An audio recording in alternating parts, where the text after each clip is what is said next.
সুবহানাল্লাযী আসরা বি'আবদিহি লাইলান মিনাল মাসজিদিল হারাম ইলাল মাসজিদিল আকসাল্লাযী বারাকনা হাওলাহু লিনুরিয়াহু মিন আয়াতিনা ইন্নাহু হুয়াস সামিউল বাসীর। পরম পবিত্র মহিমাময় সত্তা হলেন তিনি, যিনি তার প্রিয় বান্দাকে রাত্রিবেলায় ভ্রমণ করিয়েছিলেন মসজিদে আকসা থেকে মসজিদে হারাম থেকে মসজিদে আকসা পর্যন্ত। আর আমি আল্লাহ তাআলা ওই মসজিদে আকসার চারপাশটাকে বরকতময় করে দিয়েছি, যেন আমি আমার বান্দাকে আমি আমার কুদরতের নিদর্শনগুলো দেখাইতে পারি। আর আমি আল্লাহ তাআলা হইলাম সামিউন বাসীর, সর্বশ্রোতা এবং সর্বদ্রষ্টা। সুবহানাল্লাহ। আল্লাহ তাআলা রাসূল কারীমের মাধ্যমে মেরাজ করিয়েছেন। কেন রাসূলের মাধ্যমে মেরাজ করিয়েছেন? কারণ রাসূল এমন একটা সময় দুনিয়াতে আগমন করেছে যে সময়টা ছিল আইয়ামে জাহিলিয়াতের যুগ। এই জাহিলিয়াতের যুগে রাসূল দুনিয়াতে আসছে, রাসূলের কেউ নাই। হযরত আম্মা খাদিজা রাদিয়াল্লাহু তাআলা আনহা আর চাচা আবু তালিব ছিলেন রাসূলের সঙ্গী। এই দুইজন ইন্তেকাল হওয়ার পর রাসূল করিম সাল্লাল্লাহু আলাইহি ওয়াসাল্লাম তায়েফের ময়দানে যায়।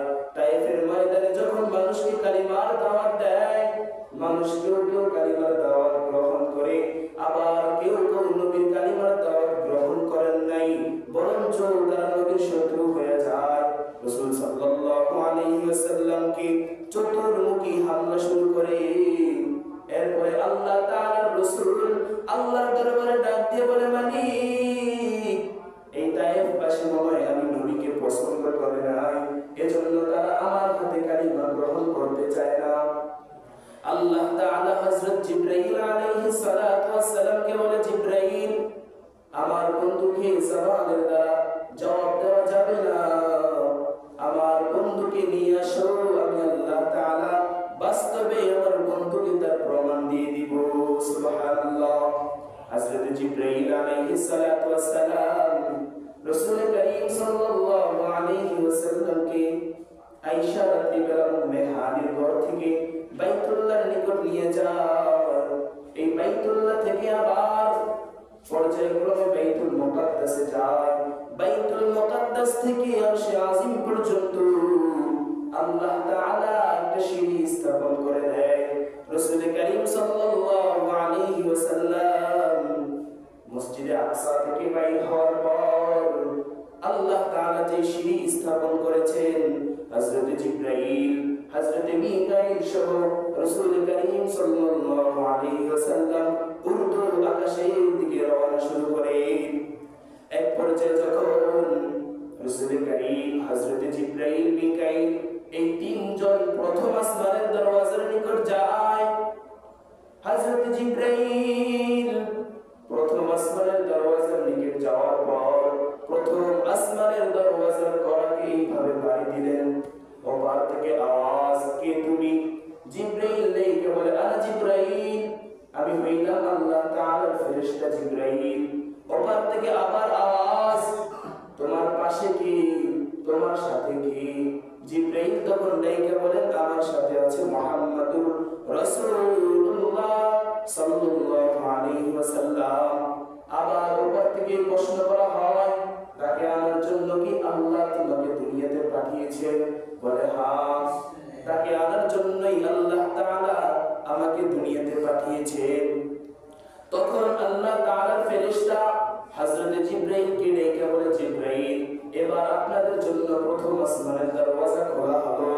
প্রথম আসমানের দরওয়াজা যখন খুলে দেওয়া হয়, রাসূল করিম সাল্লাল্লাহু আলাইহি ওয়াসাল্লাম প্রথম আসমানে যাওয়ার পর তাকাইয়া দেখে হযরত আদম আলাইহিস সালাতু ওয়াস সালাম। রাসূল করিম সাল্লাল্লাহু আলাইহি ওয়াসাল্লাম যখন আদম আলাইহিস সালাতু ওয়াস সালামকে দেখলেন। আদম আলাইহিস সালাতু ওয়াস সালামকে দেখার পর আদম আলাইহিস সালামের সাথে কথোপকথন করলেন। হঠাৎ নবী করিম সাল্লাল্লাহু আলাইহি ওয়াসাল্লাম তাকাইয়া দেখেন আদম আলাইহিস সালাতু ওয়াস সালামের ডান পাশে কিছু মানুষের আকৃতি, আবার বাম পাশে কিছু মানুষের আকৃতি। নবী আদম যখন ডান দিকে তাকায়, হাসিতে তার অন্তরটা, মুখটা, চেহারাটা ফুটে ওঠে। আবার যখন বাম দিকে তাকায়, তখন তিনি কষ্টে, বেদনায় সারাটা মুখ তার কান্না ভঙ্গিতে ভেসে ওঠে। হযরত নবী করিম সাল্লাল্লাহু আলাইহি ওয়াসাল্লাম জিবরাইলকে বললেন, ইয়া জিবরাইল, আদম আলাইহিস সালাতু ওয়াস সালাম যখন ডান দিকে তাকায়, তিনি তখন হাসিতে তার মুখটা ফুটে ওঠে। আবার যখন বাম দিকে তাকায়, তখন তিনি কোন কান্নায় ভেঙে পড়ে। তখন জিবরাইল বললেন, ইয়া রাসূলুল্লাহ, আদম আলাইহিস সালাতু ওয়াস সালামের ডান পাশে যত মানুষের আকৃতিগুলো দেখতেছেন, তারা হলো আল্লাহ তাআলার জান্নাতবাসী বান্দা। সুবহানাল্লাহ। আর যখন বাম দিকে তাকায়, বাম দিকে যত মানুষের আকৃতিগুলো দেখতেছেন, এরা হলো জাহান্নামবাসী। নাউযুবিল্লাহ। এজন্য আদম আলাইহিস সালাতু ওয়াস সালাম তার জান্নাতবাসী সন্তানগুলোর চেহারার দিকে যখন তাকায়, তখন তিনি হাসিয়ে তার মুখটা ফুটে ওঠে। আবার বাম দিকে যখন তাকায়, তখন তার চেহারাটা কান্না ভঙ্গিতে ভেসে ওঠে। রাসূল করিম সাল্লাল্লাহু আলাইহি ওয়াসাল্লাম এবার দ্বিতীয় আসমানের দিকে রওনা। সাথে জিবরাইল, মিকাইল দুজন আছে। রাসূল করিম সাল্লাল্লাহু আলাইহি ওয়াসাল্লাম দ্বিতীয় আসমানের দরওয়াজার নিকট যায়। দ্বিতীয় আসমানের দরওয়াজার দারোয়ান আবার প্রশ্ন করে, কে তুমি? জিবরাইল বলে, আমি জিবরাইল। তোমার পাশে কে? মুহাম্মদ সাল্লাল্লাহু আলাইহি ওয়াসাল্লাম। তাকে আনার জন্য কি অনুমতি দেওয়া হয়েছে? তাকে আনার জন্য কি তোমাকে দুনিয়াতে পাঠানো হয়েছে? জিবরাইল বলে, হ্যাঁ, তাকে আনার জন্যই আমাকে দুনিয়াতে পাঠানো হয়েছে। সুবহানাল্লাহ। এবার দ্বিতীয় আসমানের দরওয়াজা খুলে দেওয়া হয়। রাসূল করিম সাল্লাল্লাহু আলাইহি ওয়াসাল্লাম দ্বিতীয় আসমানে যখন যায়, দুইজন খালাতো ভাইকে দেখলেন। কয়জন? দুইজন খালাতো ভাই, দুজনই নবী। হযরত ঈসা আলাইহিস সালাতু ওয়াস সালাম, আরেকজন হলেন হযরত মারইয়াম আলাইহিস সালাতু ওয়াস সালাম। একজন হলেন ঈসা আলাইহিস সালাতু ওয়াস সালাম, আরেকজন হলেন হযরত ইয়াহইয়া আলাইহিস সালাতু ওয়াস সালাম। এই দুইজন পয়গম্বরের সাথে দেখা হয়। রাসূল করিম সাল্লাল্লাহু আলাইহি ওয়াসাল্লাম এই দুইজন নবীর সাথে কথোপকথন করার পর চলে গেলেন তৃতীয় আকাশে। তৃতীয় আকাশে আবার আগের মতোই প্রশ্ন। এক পর্যায়ে দরওয়াজা খুলে দেওয়া হয়।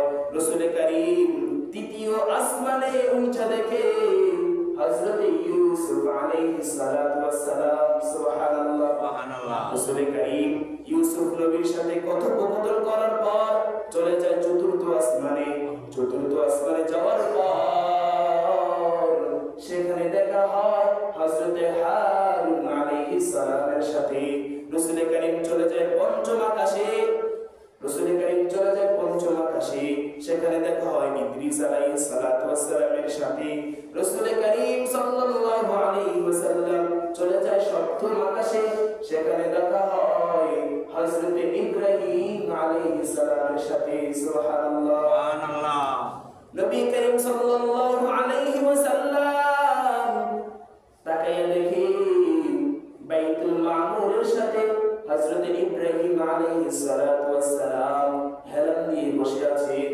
বাইতুল মামুরকে বলা হয় ফেরেশতাদের কিবলা, যা বাইতুল্লাহ বরাবর সপ্তম আকাশে স্থাপিত। এই বাইতুল মামুরে আল্লাহ তাআলা ৭০,০০০ ফেরেশতা দৈনিক তাওয়াফ করতে থাকে। সুবহানাল্লাহ। যারা একবার বাইতুল মামুর তাওয়াফ করার সুযোগ পায়, কিয়ামতের আগে আর কখনো দ্বিতীয়বার সুযোগ পায় না। সুবহানাল্লাহ। চিন্তা করে দেখছেন, যারা একবার তাওয়াফ করার সুযোগ পায়, কিয়ামতের আগে দ্বিতীয়বার সুযোগ পায় না। তাহলে একটু ভাবেন আল্লাহ কত অসংখ্য অগণিত ফেরেশতা সৃষ্টি করেছেন। সুবহানাল্লাহ। রাসূল করিম সাল্লাল্লাহু আলাইহি ওয়াসাল্লাম জিবরাইল মিকাইল উভয় ফেরেশতাকে নিয়ে আরো উপরের দিকে যায়। এক পর্যায়ে রাসূল করিম সাল্লাল্লাহু আলাইহি ওয়াসাল্লাম চলে গেলেন সিদরাতুল মুনতাহায়। সিদরাতুল মুনতাহায় যাওয়ার পর আল্লাহ তাআলা আমাদের জন্য যে জান্নাত তৈরি করেছেন, এই জান্নাতটাকে ঘুরে ঘুরে জান্নাতটা দেখলেন। এবং কি নবী নিজের জন্য আল্লাহ যে জান্নাত বানাইছেন, এই জান্নাতটাও দেখে এসেছেন। সুবহানাল্লাহ। এই জান্নাত দেখার পর রাসূল করিম সাল্লাল্লাহু আলাইহি ওয়াসাল্লাম জান্নাতের মধ্যে ঢুকতে চেষ্টা করলেন, ইচ্ছা করলেন। এমনি সময় ফেরেশতাদেরকে বলে, ইয়া রাসূলুল্লাহ, আপনার এখনো দুনিয়াতে আর সময় বাকি। সুবহানাল্লাহ। রাসূল করিম সাল্লাল্লাহু আলাইহি ওয়াসাল্লাম সিদরাতুল মুনতাহায় কিছুক্ষণ থাকার পর এবার জিবরাইল ডেকে বলে, ইয়া রাসূলুল্লাহ, এবার আপনি একা যান। নবী ডেকে বলে, জিবরাইল তুমি যাইবা না? বলে, না না ইয়া রাসূলুল্লাহ, আমি যদি আর এক চুল পরিমাণ উপরে উঠতে চাই তাহলে আমার 600 ডানা সব জ্বলে পুড়ে ছারখার হয়ে যাবে। আপনি একা যান, আমার উপরে যাওয়ার আর ক্ষমতা নাই। রাসূল করিম সাল্লাল্লাহু আলাইহি ওয়াসাল্লাম উপরের দিকে রওনা, একা, কোনো শব্দ কিছু নাই, চলতেছে তো চলতেছে। এই সফরের মধ্যে নবী করিম সাল্লাল্লাহু আলাইহি ওয়াসাল্লাম আল্লাহ তাআলার অসংখ্য অগণিত ফেরেশতাদেরকে দেখলেন, যারা তাদের নিজ নিজ দায়িত্বের মধ্যে নিয়োজিত। সুবহানাল্লাহ। একা একা যাইতেছেন, কোনো সাথী নাই, কোনো সঙ্গী নাই। হঠাৎ তাকাইয়া দেখি নবী করিম সাল্লাল্লাহু আলাইহি ওয়াসাল্লাম তার সামনে একটা সিংহাসন হাজির। সুবহানাল্লাহ। সবুজ রঙের একটা সিংহাসন, যাকে আরবিতে বলা হয় রফরফ, জান্নাতবাসীদের আসন। এই রফরফ সম্পর্কে আল্লাহ তাআলা সূরা আর-রহমানের মধ্যে বলেন, মুত্তাকিনা আলা রফরফিন খুদরিন ওয়া আবকারিয়্যিন হিসান ফাবিআইয়ি আলা'i রাব্বিকুমা তুকাযযিবান। জান্নাতবাসীদের জন্য আমি আল্লাহ তাআলা এমন মূল্যবান চেহারা, এমন মূল্যবান বিছানা আমি আল্লাহ তৈরি করে রাখছি, যার মধ্যে তারা হেলান দিয়ে বসে থাকবে। সুবহানাল্লাহ। ফাবিআইয়ি আলা'i রাব্বিকুমা তুকাযযিবান। অতএব বান্দা, তোমরা তোমাদের রবের কোন কোন নিয়ামতকে অস্বীকার করবা?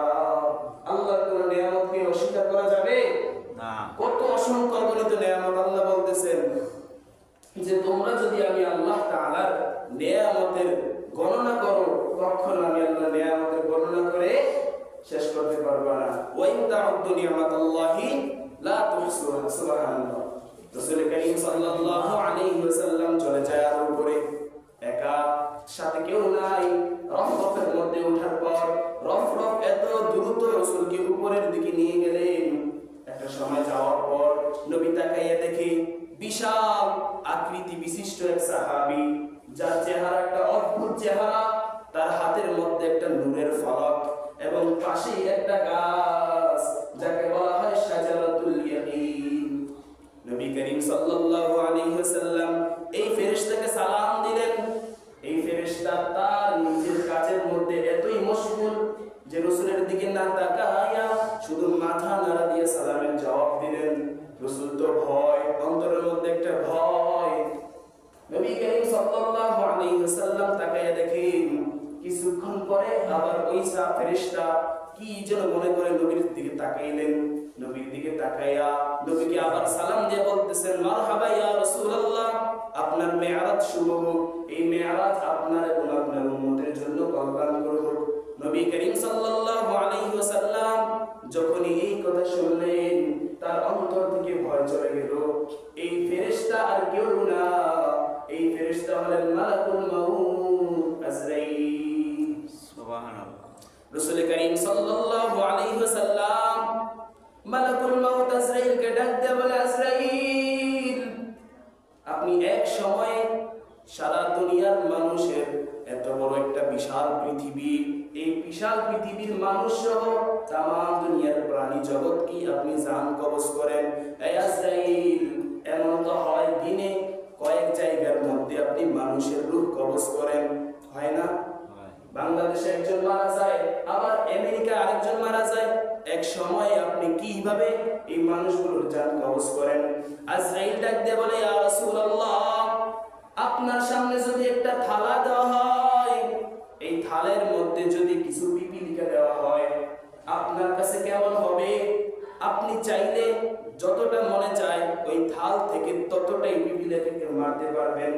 ইয়া রাসূলুল্লাহ, আমার কাছে তাম দুনিয়াটা হলো একটা থালার মতো, আমি যখন যতটা মনে চাই ততটাই ওই জায়গা থেকে ধরে আনি, অর্থাৎ মানুষের রূহ কবজ করি। রাসূল করিম সাল্লাল্লাহু আলাইহি ওয়াসাল্লাম বলেন, আজরাইল, ও আজরাইল, আপনি মানুষের রূহগুলো কিভাবে কবজ করেন? আজরাইল ডাইকে বলে, ইয়া রাসূলুল্লাহ, দুনিয়ার মধ্যে আল্লাহ তাআলার একজন পয়গম্বর ছিল যার নাম ইদ্রিস। ইয়া রাসূলুল্লাহ, এই ইদ্রিস আলাইহিস সালাতু ওয়াস সালাম মরণের আগে আল্লাহর কাছে ফরিয়াদ করছে, আল্লাহ তুমি আমার মৃত্যুর আগে আমাকে একবার মৃত্যু দাও, যাতে আমি মৃত্যুর কষ্টটা উপলব্ধি করতে পারি। ইয়া রাসূলুল্লাহ, আমি আল্লাহ তাআলার কথায় নবী ইদ্রিস আলাইহিস সালামের রূহটাকে কবজ করি। রূহটাকে কবজ করার পর আমি আবার পরবর্তীতে তার রূহটা তার কাছে ফিরাইয়া দেই। ইয়া রাসূলুল্লাহ, আমি যখন তার রূহ তার কলবের মধ্যে, তার বডির মধ্যে আবার ফিরাইয়া দিয়া আমি তাকে জিজ্ঞাসা করলাম, ও আল্লাহর নবী, আপনার কাছে কেমন মনে হয়েছে? আপনার কাছে কেমন কষ্ট হয়েছে? তখন ইদ্রিস আলাইহিস সালাতু ওয়াস সালাম আমাকে ডেকে বলে, আজরাইল, আমার কাছে মনে হয়েছে আমি একটা জিন্দা মানুষ, আমার চামড়া কেউ টেনে টেনে ছিঁড়ে ফেলতেছে।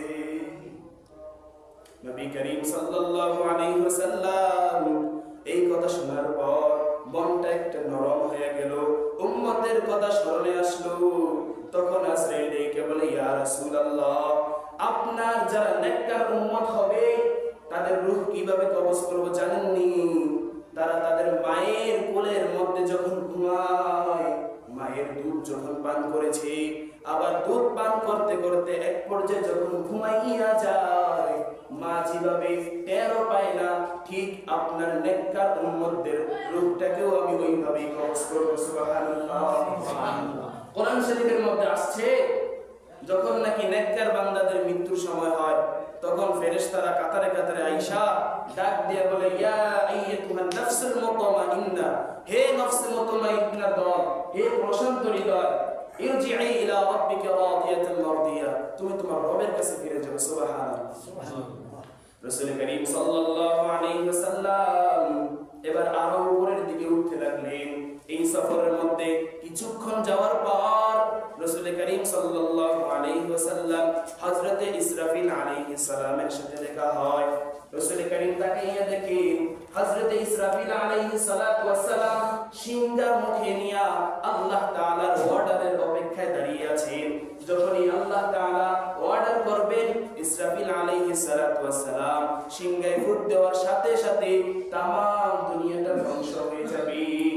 রাসূল করিম সাল্লাল্লাহু আলাইহি ওয়াসাল্লাম আরো উপরের দিকে যায়, যাইতে যাইতে এক পর্যায়ে এমন একটা জায়গায় চলে যায় যেখানে বিন্দু মাত্র কোনো আওয়াজ নাই, বিন্দু মাত্র কোনো আওয়াজ নাই। নবী একটু ভীত হয়ে পড়লেন। এমনি সময় গায়বী আওয়াজ, আসসালামু আলাইকা ইয়া রাসূলুল্লাহ, ওগো আল্লাহর নবী, আপনি ভীত হবেন না, আপনি বিচলিত হবেন না, আপনি আল্লাহ তাআলার আরশে আজিমের সামনে আছেন। সুবহানাল্লাহ। আপনি আল্লাহ তাআলার আরশে আজিমের সামনে আছেন। আপনি আপনার রবের জন্য কি হাদিয়া এনেছেন, আপনি আপনার রবের কাছে তা পেশ করেন।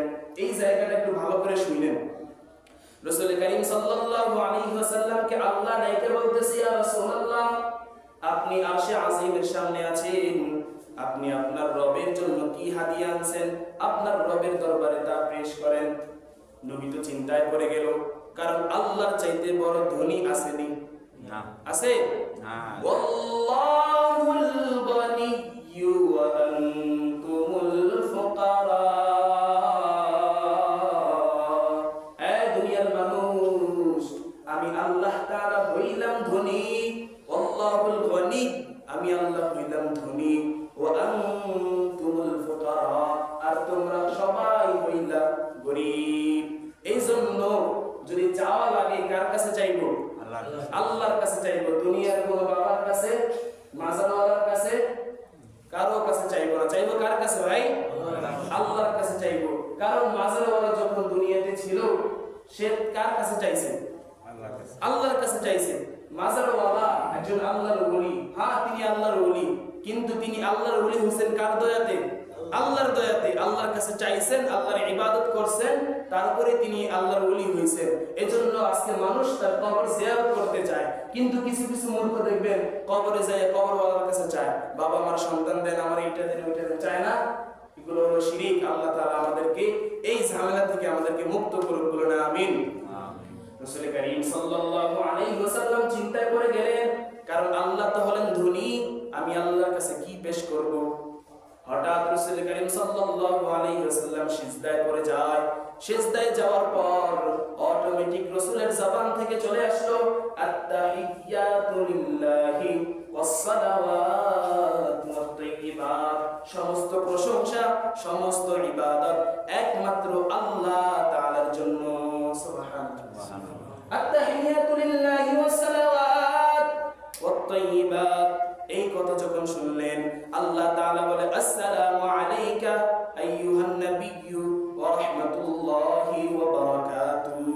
হে নবী, আপনার উপর আল্লাহ তাআলার রহমত এবং বরকত বর্ষিত হোক। কথাটা মনোযোগ দিয়ে শুনেন। হে নবী, আপনার উপর আল্লাহ তাআলার রহমত এবং বরকত বর্ষিত হোক। রাসূল তাকায়া দেখলেন রহমত এবং বরকত শুধু একা আমি নবীর উপরে পড়ত। এই কথা যখন রাসূল শুনলেন, সাথে সাথে উম্মতের কান্ডারি নবী তার জবান দিয়ে চলে আসলো আসসালামু আলাইনা ওয়া আলা ইবাদিল্লাহিস সালিহিন। রহমত এবং দয়া মমতা একা আমি নবীর উপর না, বরঞ্চ আল্লাহ তাআলার যত নেককার বান্দা আছে তাদের উপরও পড়বে। সুবহানাল্লাহ। দুনিয়ার মানুষ যখন তার প্রিয় মানুষের কাছে মিলিত হয়, তখন ভাই, বন্ধু, মা, বাবা কারো কথা মনে থাকে? থাকে না। কিন্তু আল্লাহর রাসূল সাল্লাল্লাহু আলাইহি ওয়াসাল্লাম আল্লাহর সাথে যখন সাক্ষাৎ করলেন, তখন উম্মতের কথা কি ভুলেন নাই। এই কথা যখন শুনলেন, আরশ বহনকারী সমস্ত ফেরেশতাগণ বইলা উঠলেন কালিমা শাহাদাত, আশহাদু আল্লা ইলাহা ইল্লাল্লাহু ওয়াহদাহু লা শারীকা লাহু ওয়া আশহাদু আন্না মুহাম্মাদান আবদুহু ওয়া রাসূলুহু। ইনশাআল্লাহ আগামী জুমায় আমরা আরো আলোচনা শুনবো আল্লাহ তাআলা যে রাসূলকে কি কি হাদিয়া দিয়েছেন, এই ব্যাপারে আগামী জুমায় আমরা আলোচনা শুনবো। আল্লাহ তাআলা যা কিছু বললাম আমাদের সবাইকে